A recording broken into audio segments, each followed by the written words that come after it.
Thank you for keeping your end of the bargain. Am I being dismissed? I appreciate the risk you took coming out in public where you're a wanted man. But you don't have to endanger yourself anymore. You are truly clever, Rosanna. You truly are. Oh, James, I thank you so much for coming out in public. But don't forget that you're a felon and I can call the police at any moment.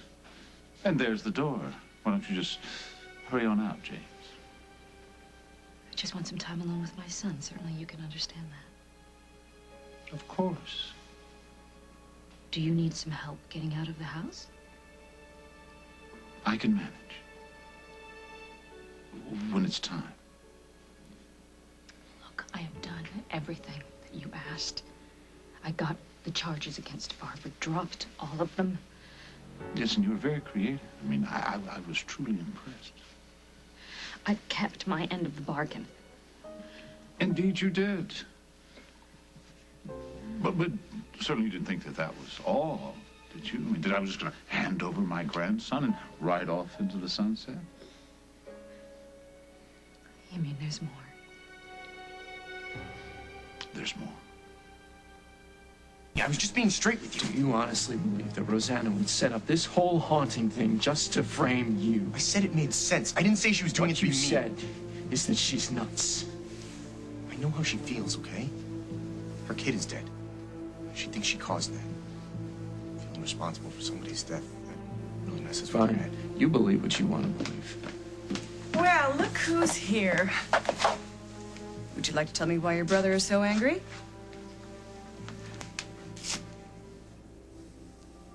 Dropped. That was our deal. Indeed it was, and you were superb. You never said that there would be something more. What more could you possibly want from me? Well, first, I want you to pack, and then I want you to leave Oakdale with me. You want me to leave Oakdale with you? But don't sound so horrified. It's not as if I'm asking you to leave Paris or Rome. I can't leave. My husband is here. My sister is here. I can't leave. Would you rather I take that boy and leave you? Because you see, little Jimmy and I are going far, far away where no one can find us. Now you can join us, or not.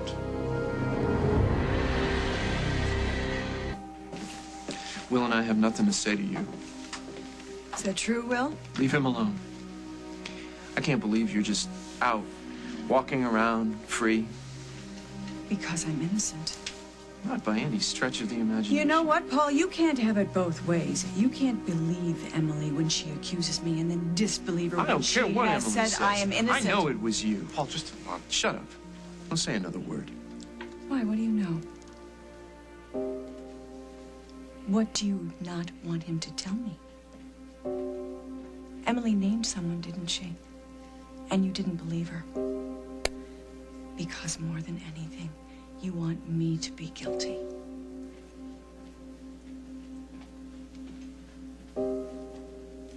But Barbara cleared that you would give Cabot back to me.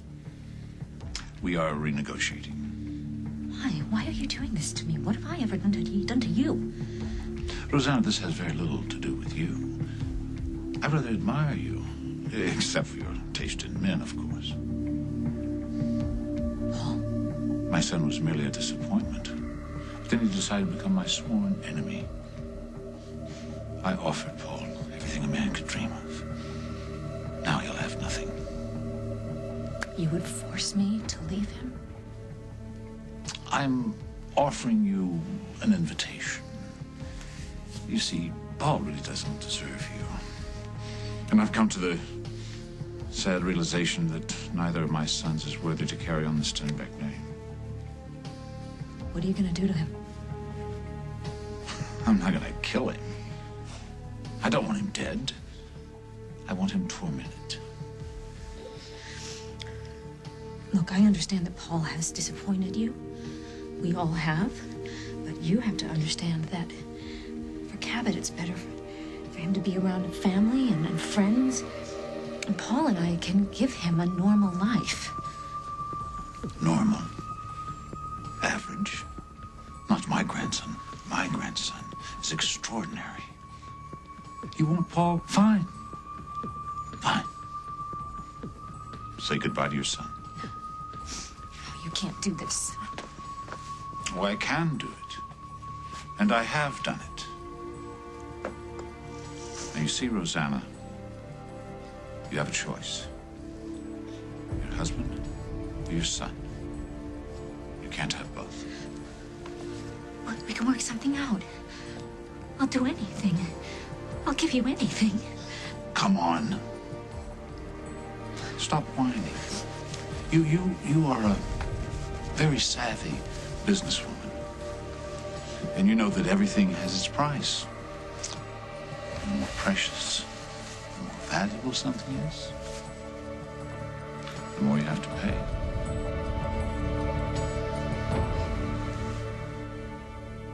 Let's get out of here. I'm staying. I'm not leaving you alone here with her. I don't need my big brother to protect me from my mother.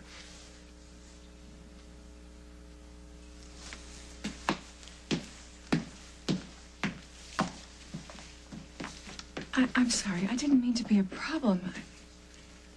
No, it wasn't your fault. You know, I just came in for a cup of coffee.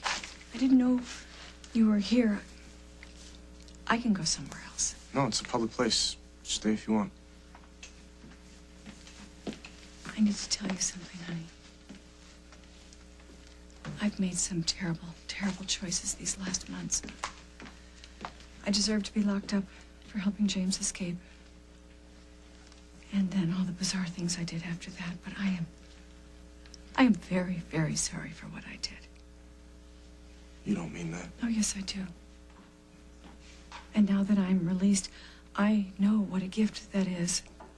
And I'm not going to take it for granted. And I know that Paul won't believe this, but I'm better. You don't believe it either, do you? Some things never change, Mom. Well, then how's this for change? I want you and your brother and your sister to live your own lives. I know now there's a difference between loving your children and controlling them. When'd you figure that out? When I was under house arrest. I spent hours in that house, remembering all the wonderful times that we had when you and Paul and Jennifer were growing up together and we were happy. I remembered the kind of mother that I was back then. I wasn't clingy or pushy or controlling. And even though you kids were growing up and you started to pull away from me, I let you. And I was so proud of you. And I loved... I'll give you anything you want. I'll give you my company, all my money, everything that I have. Just don't make me choose between my husband and my son. I can't do it. Well, now, Paul didn't have any problem. You know, he didn't even think twice when he chose you over your son. And you hated him for it. You swore that you would choose Cabot over anything or anybody. Paul will never let go of me. He'll follow me. He'll never stop looking for me. No, we can't have that now, can we? No, we can't. My going with you will only put you in greater danger. Unless, of course, you're very convincing. Very convincing when you tell him goodbye, that you no longer have any interest in being his wife. Please tell me how exactly I'm going to convince him that between lunch and dinner I've suddenly fallen out of love with him. Well, you've already laid the groundwork with your plan to free Barbara. I'm sorry, I don't understand what you're talking about. Now that the truth is coming out that you set up your own haunting, you're perfectly positioned, my dear. You can hurt Paul so badly that he'll never want to see you again. It's wonderful, isn't it? Having him in your arms again. Come on, Rosanna, make up your mind. Planes, boats, and trains await to take us far, far away. Well, come on, little Jimmy. Let's say goodbye to the nice lady. scream. No one would hear you, and that would upset our boy. The staff will hear me. The staff has been given the rest of the day off. I knew that you wouldn't want to be interrupted with your first visit with Cabot. Rosanna, don't fight me. I will take this boy, and you will never see him again.